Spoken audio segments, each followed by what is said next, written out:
cubits. Every living thing that moved on land perished. Birds perished, livestock perished, wild animals all perished, all the creatures that swam over the earth and all mankind, they all perished at the time of Noah. The only people that was kept is Noah, his wife, and his three sons with their wives.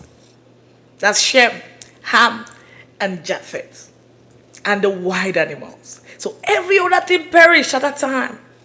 This is Genesis verse 7. Every other thing perished. Only Noah's family was preserved and kept because he did all the Lord had commanded him to do. Because Noah listened to God. And then the Lord shut the door. And God made sure that he did what he said he was going to do.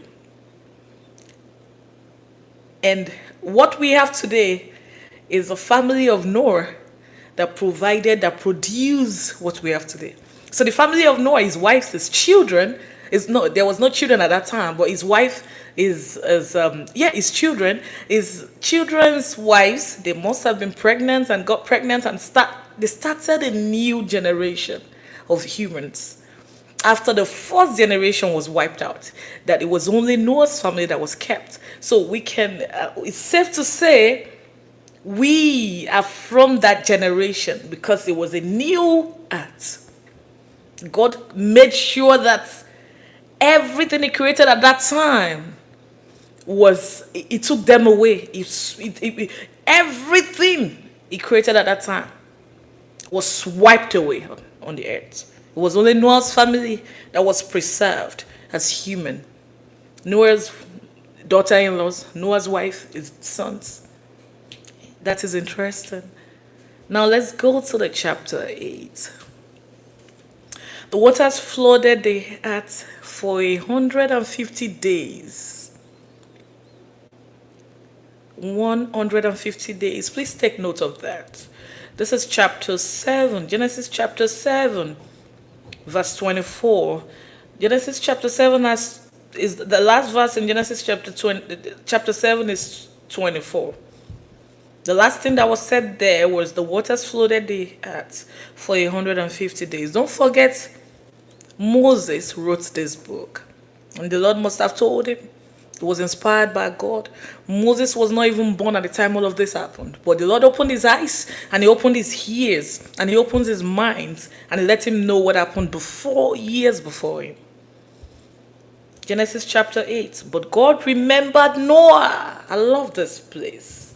Genesis chapter 8, verse 1. Just the same way I want God to remember me. God remembered Noah. Me, it's Oluwakishi. God remembered me.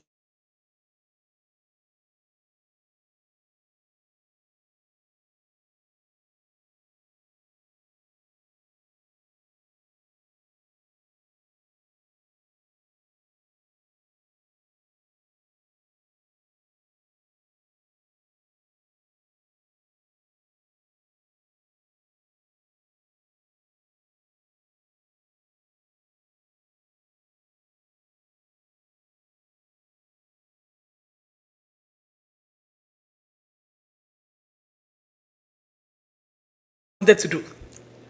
So the rain stopped falling because God is already done doing what he wants to do. So now it's a new chapter, isn't it? It's a new chapter. It's very interesting reading this book, Genesis. If you're like me, I love history and I love to know how this come about. And I believe in the word of God. And I believe that God in heaven is who he say he is. Nothing can change that. Is who he say he is. That's why I always say it. Do not listen to whatever anybody says. Believe in the word of God. Believe in him, believe in him. He's been there forever. So nothing can change that.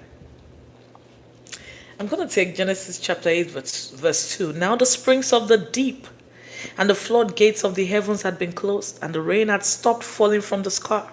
Verse 3, the water receded steadily from the earth, and the end of the 150 days, the water had gone down. The end of the 150 days, now the water had gone down.